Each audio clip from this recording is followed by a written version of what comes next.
Next topic is the structure of atmosphere. ठीक है, आपका वही एयर लेसन का।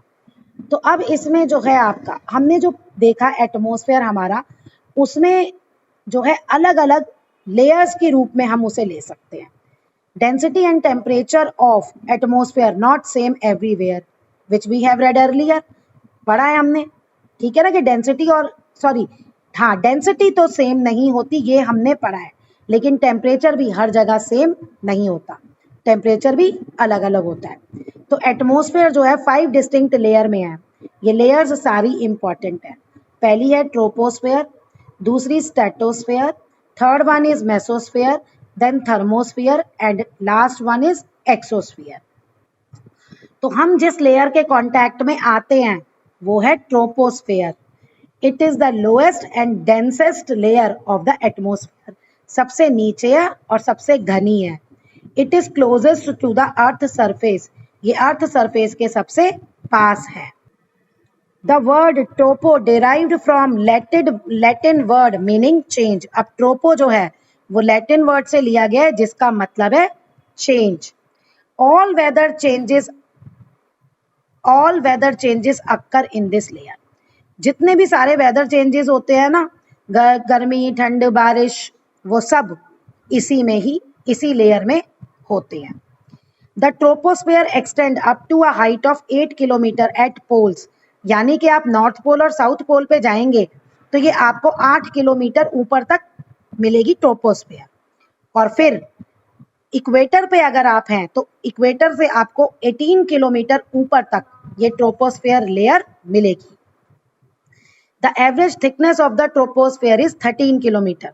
तो अगर हम पूरे अर्थ की लेके कहीं भी आप पूरे अर्थ से अगर ऊपर जाएंगे, कहीं भी हैं आप, तो आपको 13 किलोमीटर तक ट्रोपोस्फेयर लेयर मिलेगी। तो ये एवरेज निकाल ली। The temperature decreases with height. जैसे जैसे आप ऊपर जाएंगे टेम्परेचर जो है वो घटता जाता है। कैसे? जब आप 165 मीटर ऊपर चढ़ेंगे तो 1 डिग्री सेल्सियस टेम्परेचर कम हो जाएगा। The rate of dropping of temperature is 1 degree Celsius पर 165 मीटर असेंट। हो गया ये क्लियर कि एक मतलब 165 मीटर आप ऊपर चले गए। मान लो अभी अर्थ का टेम्परेचर 40 डिग्री सेल्सियस है जहां आप रह रहे हो। अब 165 मीटर ऊपर चले गए तो ये टेम्परेचर आपका हो जाएगा 39। फिर आप उससे 165 मीटर ऊपर चले गए तो ये टेम्परेचर हो जाएगा 38। तो ऐसे 1 डिग्री ये कम होता जाता है और इसी को हम कहते हैं normal lapse rate. Most of the weather phenomena occur in this layer. ये हम पहले ही पढ़ चुके हैं ट्रोपोस्फेयर में। During the day this layer protect us from enormous heat of the sun and at night it keeps the earth warm. अब इसका काम क्या है लेयर का, कि दिन में ये हमें अर्थ की जो हीट है ना, बहुत ज्यादा हीट, उससे बचाती है और रात में ये अर्थ को गर्म रखती है। अगर ये एटमॉस्फेयर ना हो तो दिन के टाइम अर्थ जलने लगे और रात के टाइम अर्थ पे बर्फ जम जाए। ये है कि एकदम से सारी हीट अंदर आ जाएगी अर्थ की दिन के टाइम, और रात के टाइम एकदम सारी अर्थ स्पेस में चली जाए, सारी हीट जो है वो स्पेस में चली जाएगी अर्थ से।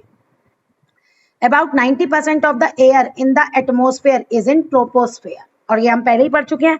32 किलोमीटर तक हमारा 99% आ जाता है ना एटमॉस्फेयर। तो अब ये कह रहा है कि जो 90% है एयर का पूरा वॉल्यूम, अगर हम देखें पूरे अर्थ का पूरे एटमॉस्फेयर का 90% जो है वो इसी ट्रोपोस्फेयर में ही है। Tropopause is the boundary between troposphere and stratosphere. अब ट्रोपोस्फेयर और स्ट्रेटोस्फेयर के बीच में एक बाउंड्री है जिसको हम कहते हैं ट्रोपोपॉज, और ट्रोपोस्फेयर से ऊपर की जो लेयर है उसे हम कहते हैं स्ट्रेटोस्फेयर। ये भी इंपॉर्टेंट है। अब देखो ये कितनी हाइट तक है, 50 किलोमीटर हाइट तक। हमारी ट्रोपोस्फेयर थी अबाउट ऑन एन एवरेज हमने 13 ली थी, है ना। तो ये लगा लो कि ये 13 से 50 किलोमीटर तक ट्रोपोस्फेयर है। 13 से 50 किलोमीटर तक हमारी 13 से 50 किलोमीटर तक हमारी स्ट्रेटोस्फेयर है। It extend up to height इतना and lies above the troposphere के ऊपर है। ड्राई जोन है, free from all kind of weather phenomena. यहाँ पे कोई भी वेदर का, बारिश, बादल, कुछ नहीं होता। इसी कारण इस लेयर पे एरोप्लेन उड़ते हैं। जो एरोप्लेन है ना वो इसी में उड़ते हैं, इसी लेयर में, स्ट्रेटोस्फेयर में। स्ट्रेट, हॉरिजॉन्टल और undistributed layer of air is present in this layer. Straight है, हॉरिजॉन्टल बिल्कुल सीधी है और कोई डिस्ट्रीब्यूटेड नहीं है, बिल्कुल सेम उसमें डिस्ट्रीब्यूटेड है, मतलब आप ये कह सकते हो यूनिफॉर्मली है। द टर्म स्ट्रेटो मीन्स होता है straight. It is ideal zone for air travel. आ गई वही बात कि एरोप्लेन्स जो हैं एयर ट्रेवल के लिए बिल्कुल सही जोन है। क्यों? There are no clouds and storm, क्योंकि ना तो यहाँ कोई बादल बनते हैं, ना कोई बादल है और ना कोई यहाँ तूफान आता है। Up to a height of 20 kilometre the temperature is constant. अब इसमें जब आप जाओगे ना यहाँ तो 20 किलोमीटर तक तो टेम्परेचर में कोई चेंज नहीं होता, लेकिन फिर जैसे जैसे 20 किलोमीटर के बाद आप ऊपर जाते हो ना, इंक्रीजिंग एल्टीट्यूड, तो टेम्परेचर बढ़ता जाता है।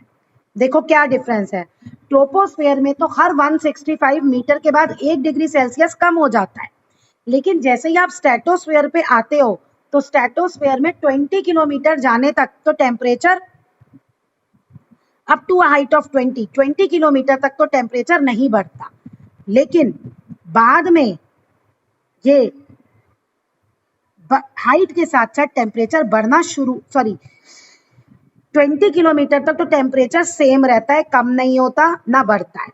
जैसे ट्रोपोस्फेयर में आपने पढ़ा था कम हो जाता है, लेकिन यहाँ पे जैसे जैसे हाइट बढ़ती है तो टेम्परेचर 20 किलोमीटर के ऊपर बढ़ना शुरू हो जाता है। अब इसमें एक और चीज इंपॉर्टेंट है, ओजोन लेयर, जो हमें सन की हार्मफुल यूवी रेज से बचाता है। Ozone is concentrated in the lower part of the stratosphere. 15 to 35 kilometre पे ओजोन लेयर है और इसको हम कहते हैं ओजोनोस्फीयर। ओजोन गैस जो होती है वो हमें बचाती है सन की हार्मफुल अल्ट्रावायलेट रेज से। Ozone layer gas protect us from the sun's harmful ultraviolet rays. It is essential for protecting life on the earth. Earth पे लाइफ को प्रोटेक्ट करने में ये जरूरी है। अगर ओजोन लेयर नहीं होगी तो आपको स्किन कैंसर, स्किन की अलग अलग बीमारियां हो जाएंगी। It is destroyed by the release of chlorofluorocarbon. Ozone layer जो है उसको नुकसान हो रहा है जो हम अर्थ पे क्लोरोफ्लोरोकार्बन यूज करते हैं उनसे, यानी जो भी आपके स्प्रे वाले होते हैं, आपका परफ्यूम, जो भी हम स्प्रे करते हैं ना, स्प्रे वाली चीजें, उसमें क्लोरोफ्लोरोकार्बन होते हैं। The stratopause is the upper part of this layer. ऊपर वाले लेयर को क्या कहते हैं? स्ट्रेटोपोज। अब ये क्या है? ये भी वही बाउंड्री आ गई स्ट्रेटोस्फीयर और मेसोस्फीयर के बीच में।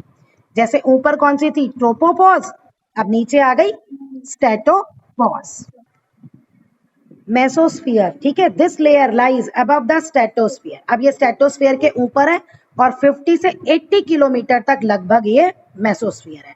इन this layer the temperature decreases with the height till it reaches -100 degree Celsius at 80 kilometre height. देखिए जी, मेसोस्फीयर में फिर टेम्परेचर कम होना शुरू हो जाता है और जब आप 80 किलोमीटर की हाइट पे पहुंचते हो तो यही टेम्परेचर -100 डिग्री सेल्सियस पहुंच जाता है। It is the coldest layer of the atmosphere. ये एटमोस्फेयर की सबसे ठंडी लेयर है। This layer burns the meteors which comes from the outer space. Outer space से जो भी मेटेओर्स आते हैं ना, वो इसी लेयर में जलकर खत्म हो जाते हैं। मेसोपॉज फिर वही अपर पार्ट ये लेयर का है जो इसे मेसोस्फीयर को थर्मोस्फीयर से अलग करता है। नेक्स्ट आपका आ गया thermosphere. Thermosphere lies above the mesosphere. अब उसके ऊपर है और ये 80 किलोमीटर टू 400 किलोमीटर तक फैला हुआ है। As the height increases in this layer, अब इसमें उल्टा हो गया। इसमें जैसे जैसे आप ऊपर जाते जाएंगे टेम्परेचर इंक्रीजेस रैपिडली, टेम्परेचर भी बढ़ता जाएगा और कितना हो जाता है? 1500 degree Celsius. It is called ionosphere. इसे आइनोस्फीयर भी कहते हैं। क्यों? Because of the presence of the electrically charge particles called ions. क्योंकि इसमें इलेक्ट्रिकली चार्ज पार्टिकल्स आयंस होते हैं। आयंस क्या होते हैं ये आप आगे अभी बड़ी क्लासेस में पढ़ेंगे। अब जो हम रेडियो स्टेशन सुनते हैं ना, जो हमारे रेडियो पे जो आते हैं, और जो हमारे पहले जो हम एंटीना हिलाते थे पुराने जमाने में, टीवी, है ना, वो जो है इस लेयर से हम लोग अर्थ से सिग्नल भेजते थे और इस आइनोस्फीयर से रिफ्लेक्ट होके वो अर्थ पे वापस आते थे। तो तब हम ये सब रेडियो में और टीवी में देख पाते थे, सुन पाते थे। Radio waves transmitted from the earth are reflected back to the earth by this layer, और वही जो सिग्नल हम भेजते थे उनको कहते हैं radio waves. This help in long distance wireless and satellite communication. आज भी ये लॉन्ग डिस्टेंस में वायरलेस और सैटेलाइट कम्युनिकेशन में काम आता है। आइनोपॉज अपर पार्ट है इस लेयर का और ये इसे एक्सोस्फीयर से अलग करता है। Next is exosphere. Exosphere is the upper most layer of the atmosphere. Atmosphere की सबसे ऊपर वाली लेयर है और ये 1600 किलोमीटर तक फैला हुआ है, 400 किलोमीटर से 1600 किलोमीटर तक। It merge with the interplanetary space, यानी अब अर्थ है, अर्थ का स्पेस यहाँ खत्म हो गया, अब दूसरे पता है आपको अर्थ के उधर कौन है, दोनों साइड, एक साइड वीनस है और दूसरी साइड आपका मार्स है। तो कह रहा है कि उनके साथ मर्ज हो जाता है, इन दो प्लैनेट्स के साथ भी, तभी यहाँ वर्ड आया interplanetary space. The temperature of the exosphere बहुत ज्यादा होता है और 4500 डिग्री सेल्सियस तक पहुंच जाता है, और डेंसिटी जो है एयर की वो इसमें सबसे ज्यादा लो है, बहुत ही कम होती है। Now very important advantage of atmosphere. It gives us oxygen to breathe, सांस लेने के लिए ऑक्सीजन देता है, नाइट्रोजन और कार्बन डाइऑक्साइड देता है जो प्लांट्स को चाहिए फॉर देयर ग्रोथ, ग्रोथ के लिए भी, एंड फॉर मेकिंग फूड, खाना बनाने के लिए भी। It also protect us from falling debris from the space, यानी कि स्पेस में भी जो डेब्रिस है ना, जो हमारा मतलब जो आपको पता है मीटियोर्स और ये सब चट्टानों के बड़े बड़े रॉक्स के बड़े बड़े टुकड़े हैं, तो वो भी अर्थ पे आने से ये बचाता है। क्यों? क्योंकि वो आपने पढ़ा ना कि मेसोस्फीयर में ही सारे मीटियोर्स और सब बर्न हो जाते हैं, तो वो अर्थ तक ही नहीं पहुंच पाते। It act as a green house and control the extreme of the temperature during day and night. तो ये ग्रीन हाउस घर की तरह इफेक्ट करता है और दिन में ना ज्यादा गर्म होने देता है, रात में ना ज्यादा ठंडा होने देता है। तो ये अर्थ को एक नॉर्मल, जिस टेम्परेचर में लिविंग थिंग्स रह सकती हैं वो वाला टेम्परेचर प्रोवाइड करता है। वेदर और क्लाइमेट भी एटमॉस्फेयर के प्रेजेंट होने की वजह से ही होते हैं। जो आप ये अलग अलग मौसम देखते हैं और एक दिन में भी जो अलग अलग आपका चेंज हो जाता है मौसम, वो सब इस एटमॉस्फेयर की प्रेजेंस की वजह से ही है। It protect us from the harmful ultraviolet raise. ये हमें अल्ट्रावायलेट रेज से भी बचाता है, जो आपने पढ़ा ओजोन लेयर, ठीक है ना, जो आपकी मेसोस्फीयर में प्रेजेंट है।